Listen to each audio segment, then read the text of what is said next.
Bueno, como ya lo mencionamos, sensores y transductores pues no son lo mismo, no es la misma cosa, ¿sí? Son dispositivos totalmente distintos. El sensor pues es un dispositivo que me va a medir una variable, o sea, una magnitud física, y me va a dar una señal que está en función a esa variable medida. Y la señal de salida que me da el sensor pues es una señal que puede ser transformada mediante otro dispositivo. ¿Cuál es ese otro dispositivo? Pues sería el transductor. El transductor recibe una señal de entrada, que va a ser la señal que proviene del sensor, y obtengo una señal de salida que no va a ser igual a la señal de entrada, va a ser de otro tipo de señal. Eh, bueno, un ejemplo, se puede emplear un conjunto de sensores que juntos van a formar lo que es un transductor. Si el transductor puede ser un conjunto de sensores dentro de un mismo dispositivo. Eh, para medir, por ejemplo, la presión o diferencia de presiones, se puede usar un diafragma cuya deformación se puede medir mediante una galga extensiométrica. Entonces, el diafragma sería un sensor primario y la galga, pues, haría la función de transducción de las señales, ¿sí? Pero a todo el conjunto, o sea, a todos los sensores juntos, se le puede llamar o se le puede considerar un transductor tal cual. Bueno, una vez que ya utilicé ese conjunto de sensores o ese transductor para obtener una señal de entrada de una variable que yo quiero medir a una señal eléctrica, pues viene una siguiente etapa en un sistema de medición. Esta siguiente etapa, pues es la etapa de acondicionamiento, que es una de las etapas que a ustedes les interesa como ingenieros en robótica. No tanto que tenga un carrito, por ejemplo, y que se mueva, sino las señales que yo tuve que acondicionar para poder hacer que se mueva ese vehículo, ¿no? O cualquier otro sistema. Entonces, una vez que ya tengo mi señal, viene la etapa de condicionamiento. Normalmente para esa etapa de condicionamiento de señales, o lo que son acondicionadores de señales, también se le puede conocer como amplificadores. Y los que más se utilizan, los que más podrían utilizar ustedes serían los amplificadores operacionales. Hay algunos de propósito general, por ejemplo, como el eh, LM741, por ejemplo, o el LM324. Son de bajo costo, muy bajo costo, y son muy versátiles. Entonces, las principales funciones de esos dispositivos, bueno, cuando hablamos de acondicionamiento, hablamos de amplificación de una señal, de filtrado de una señal, acoplar cargas o impedancias en las señales, modularlas y demodularlas y hacer conversiones de análogo digital o digital a análogo. Esto pues es para procesamiento en un ya sea FPGA, un microcontrolador, una computadora, lo que ustedes quieran, y para la presentación de datos, ¿sí? Que eso lo vamos a ver un poco más adelante. Pero estos dispositivos amplificadores operacionales pues son dispositivos muy versátiles en el sentido de que yo puedo hacer obviamente un amplificador con ellos, puedo tener ganancias muy elevadas y bueno, ya mencioné que existen los amplificadores operacionales de propósito general, pero también hay amplificadores de instrumentación, ¿sí? Que son más costosos, pero pues son más precisos también, son más rápidos. Eh, Otra cosa que yo puedo hacer con esos amplificadores operacionales, o sea, con esos circuitos integrados, son filtros activos, o sea, pasa altas, pasa bajas, pasa banda, rechaza banda, de primer orden y de orden superior, ¿sí? Que son un poco más costosos, más complejos, pero cumplen mejor su función. Entonces puedo hacer amplificadores y filtros. Mediante un buffer o un seguidor de voltaje, por ejemplo, yo puedo hacer un acoplador de impedancias. Y los moduladores y demoduladores, pues son circuitos integrados que están basados en amplificadores operacionales también junto con lo que son los DACs o los ADCs.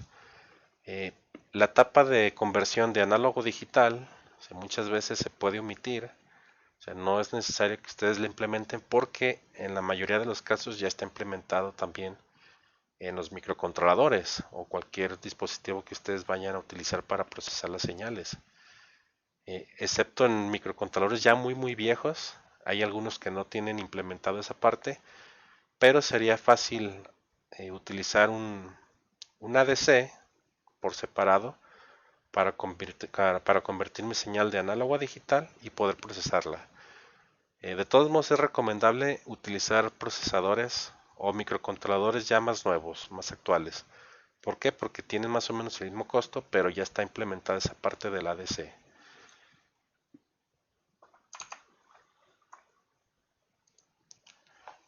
Y bueno, por último, dentro de un sistema tenemos lo que es la presentación de datos y registro de los datos también, ¿sí?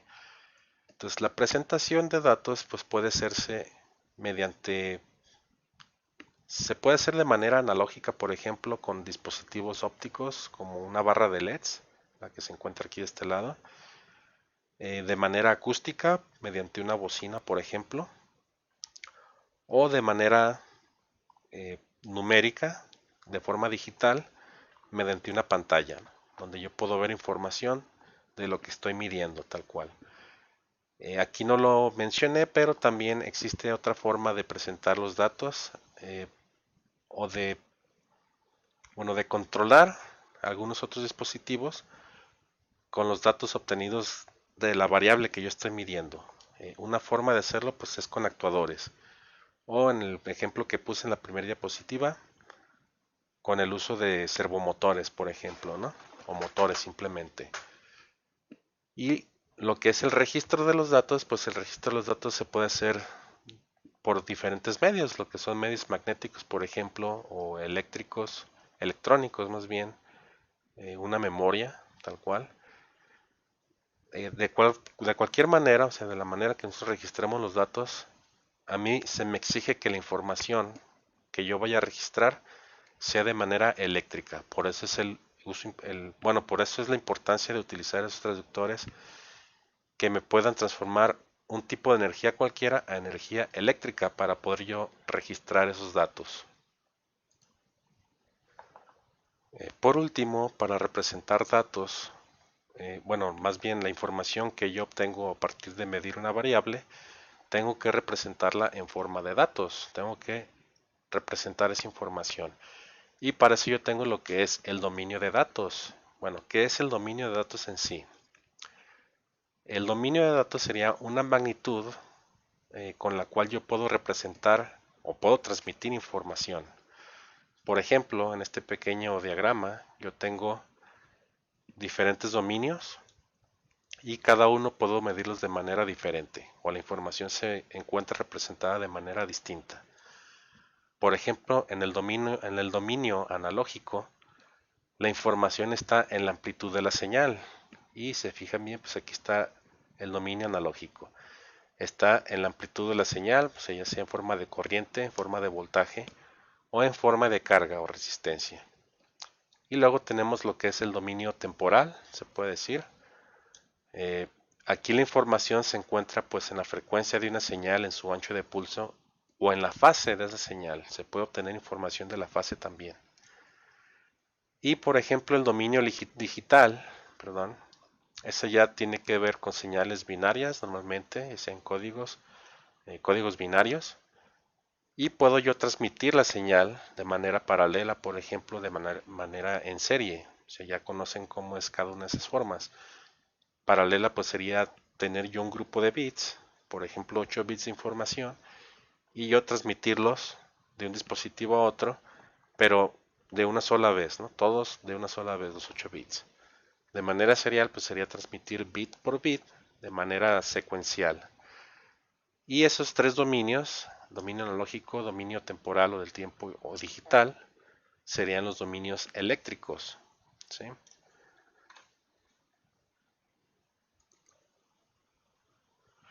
Entonces yo obtener esa información, al obtener esa información o para obtener esa información la puedo hacer de manera directa o de manera indirecta. ¿Cuáles son las maneras directas de obtener información? Bueno, se deduce la información cuantitativa de un objeto físico mediante la comparación directa con una referencia.